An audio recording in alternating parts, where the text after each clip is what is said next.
Hey guys, welcome to another video. Today I want to talk about a tactic that I've been using, that I've really used in the beginning, very heavily of my print-on-demand journey to really kind of catapult my success. And when I say catapult, I literally mean catapult. I'll just kind of share with you guys the way most algorithms are built, whether it's through Redbubble, whether it's through merch by Amazon, whether it's through Teepublic. And this is not just a Redbubble video. You can apply this to really a lot of different platforms. The way these algorithms are built is they will control what appears based on a set number of criteria. Like if I search for the keyword tiger, it's fair to assume that the designs at the top, they kind of contribute more to the algorithm in specific ways than, let's say, the designs on page, let's say 200, for example, right? Or the design on page 60 or page 50. And really what those criteria are is, a lot of the times we know some of those criteria. In the case of merch by Amazon, reviews is part of the criteria, sales is part of the criteria, right?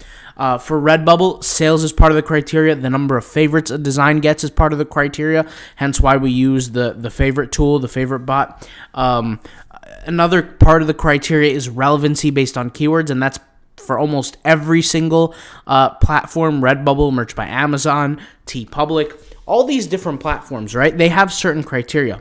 Well, we know that there's one common trait amongst all these platforms, and that's sales, right? It's fair to assume that when a design gets more sales than its competitors, it will rank higher for the keywords that it has given, or it has essentially elected for in the algorithm. So when I say elected for, when you create a design on Redbubble, you add certain tags. Those are the keywords that you're electing.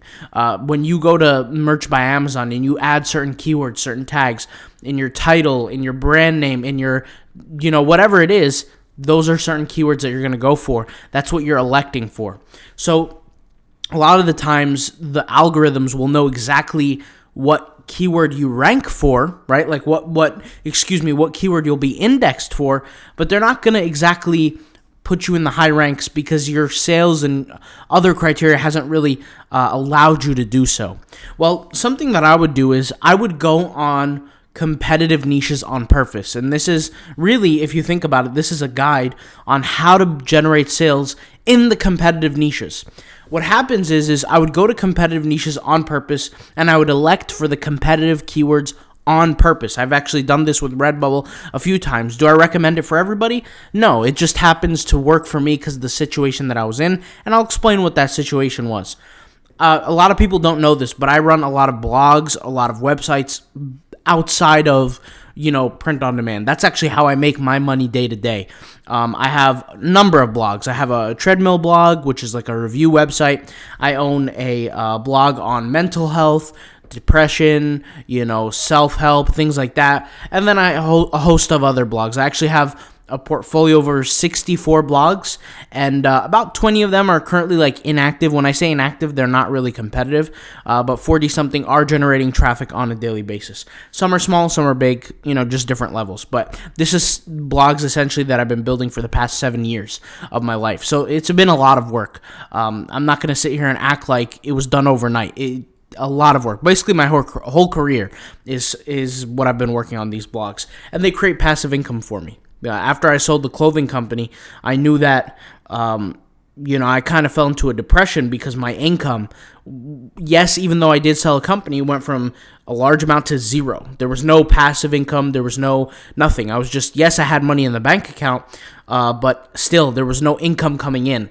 And that's why I focused on passive income later into the future. But regardless, that's not the point. The point is how do you essentially compete in these competitive niches? Well, we know the characteristic for the algorithm. The algorithm will move you higher depending on the sales you have.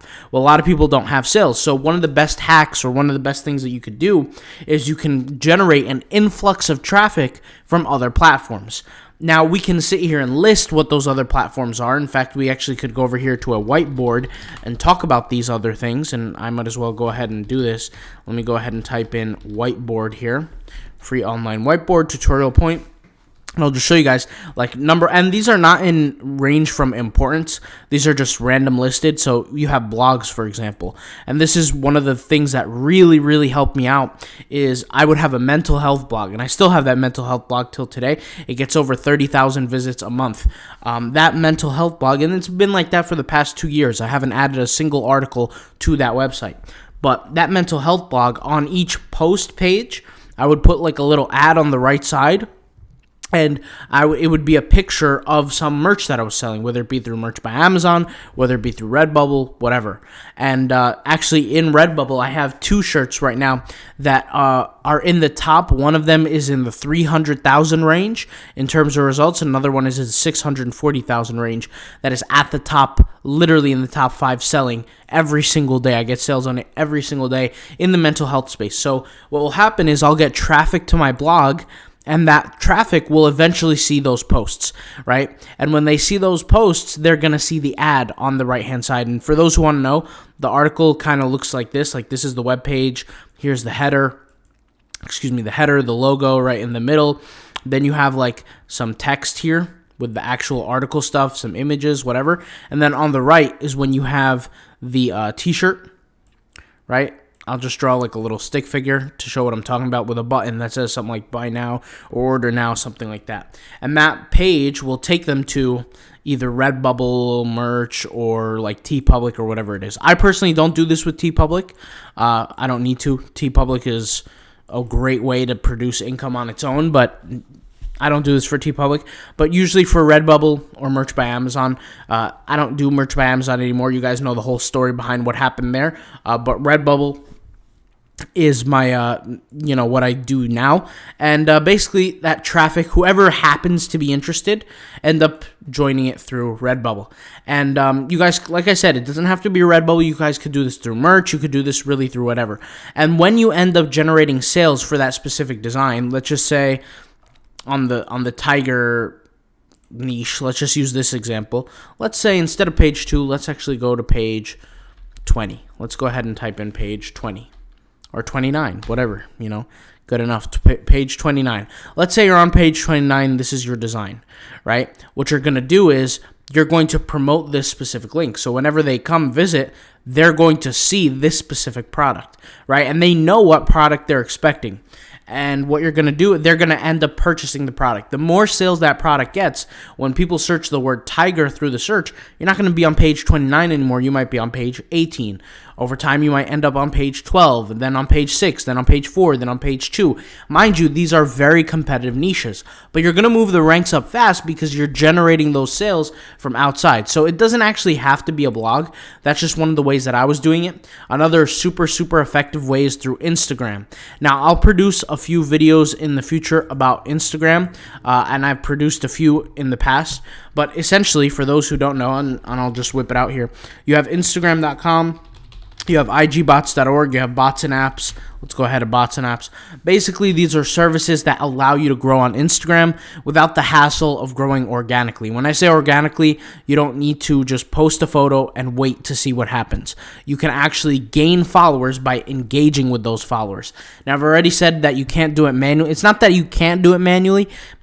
You're just going to have a hard time doing it because it's going to take a while. So I'll give you an example. Let's just say I'm selling merch through like a Christian, let's say that's my niche, a Christian shirt company, right? Like that's my niche. What I'll do is I'll search for like hashtag Christian merch as an example, right? And I'll target people who are Christians or who enjoy Christian merch. So for example, here is a t-shirt as an example. It says Jesus Freak Club, right? And all the Christians end up favoriting this product. Well, what I could do is I can interact with the people who favorited this design or favorited this image on Instagram. So what I'm doing is I'm hyper targeting. And so I'll pull up my tool, my Instagram tool, whether it be through bots and apps, IG bots. The optimal tool is really, really good. But this is a one-time payment tool. This is a monthly payment tool, and it kind of breaks up. So if you want to save money, you go through IG bots. If you want to test it, you're just not sure if it's for you, go for the monthly. And basically what you do is after you install it, and by the way, I have a free guide on my website how to install it. Just go to autopilotpassiveincome.com, go to other here, free Instagram bot installation guide. The videos are right here. You can watch any video. It's practically all the same for every single tool. You end up opening the tool, you go over here, and you just click follow. That's it. And that's kind of how it works. Now, I am in my free course. I'm going to be updating the free course here, the Instagram plus Redbubble mini course. I'm going to be updating it to produce a new update on the type of numbers that you should be adding, things like that. So that's a little FYI for you guys. But that's kind of how the system will work. And so here I have my settings on, let's see what I have it here. I have 30 seconds to 60 second delay. For the sake of the video, I'm just going to turn this off because I want to show you guys how it actually works. I'm going to turn it back on, and I'm going to go over here, and I'm going to change the delay to like 2 to 6 seconds, right? Just to show you guys how this works. So from 2 to 6 seconds, I'll leave the delay, and it will do 10 follows, right? And I'll just hit follow. Now, the reason why you want to have a large delay between seconds, like for example, you want at least 30 to 60 second delay, is because there's a log. Instagram has a log, and they have an algorithm that sees every single second that you perform an action. So if you just go over here and click follow, you're going to increase your chances of getting blocked, of getting booted off the platform, things like that. And if you want to have a long-term growth approach, you got to make sure that doesn't happen. And the way to do that is just to simply slow down your activity. And if you get blocked or banned for a period of time, and by the way, I want to make a quick assertion here. Getting banned and getting blocked are two completely different things. When you get banned, that means you're completely booted off the platform. Your account is no longer allowed. This tool right here will not do that to you. I repeat, it will not do that to you. There are other tools out there that you can pay for that will absolutely do that to you. They will get you banned. And it all depends on just how the actions are performed.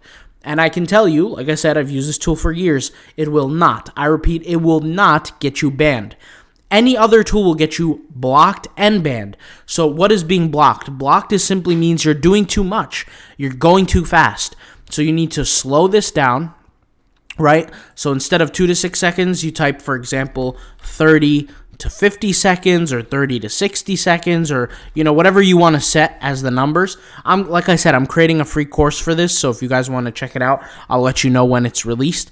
But 30 to 50 seconds is pretty decent. You set a certain number, let's just say 10, 20, 30 people to follow, and it will do the follows for you. You could see here, it just followed a bunch of people for me. While I'm talking, I didn't really have to do anything. And once it's finished, Instagram says follow buttons clicked. So it's completed, right? So it did my 10 follows.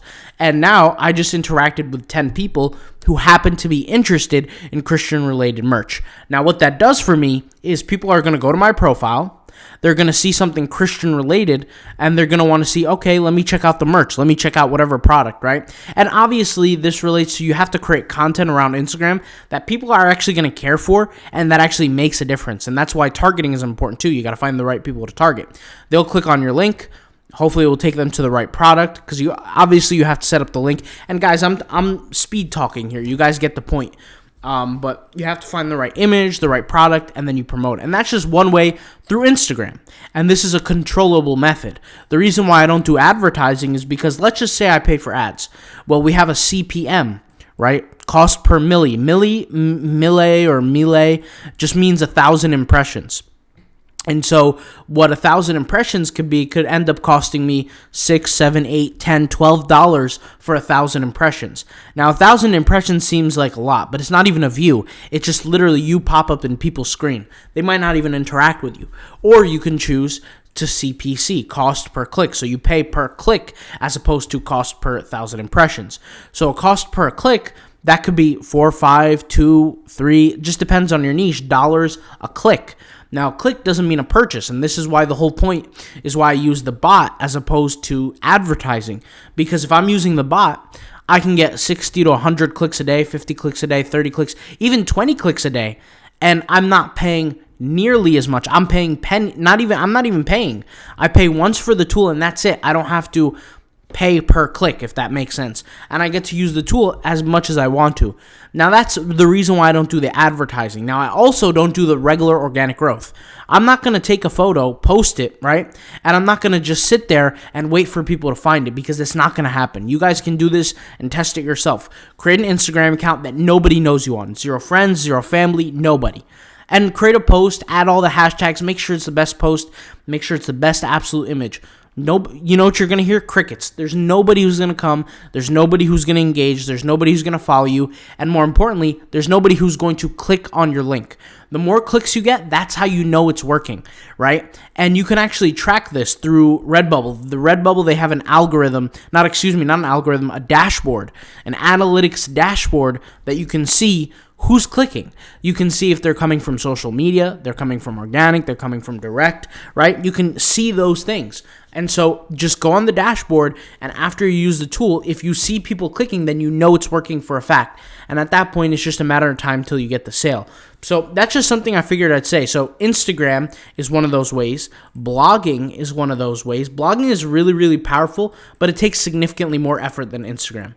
Like a lot of the reasons why people don't do blogging is just because of the effort. But it is extremely, extremely, extremely profitable. In fact, it's kind of like a blue ocean to me, because the way I look at it, and for those who don't know what I mean when I say blue ocean, there's a book called The Blue Ocean Strategy, and I'll just kind of summarize it. I don't read books; I just saw the summary online. In the world of business, you have a lot of people, like 90%, who compete. And there's a lot of blood in the water, there's a lot of fighting, there's a lot of aggravation. But you want to be like that 10% that really go their own way and do things that are different.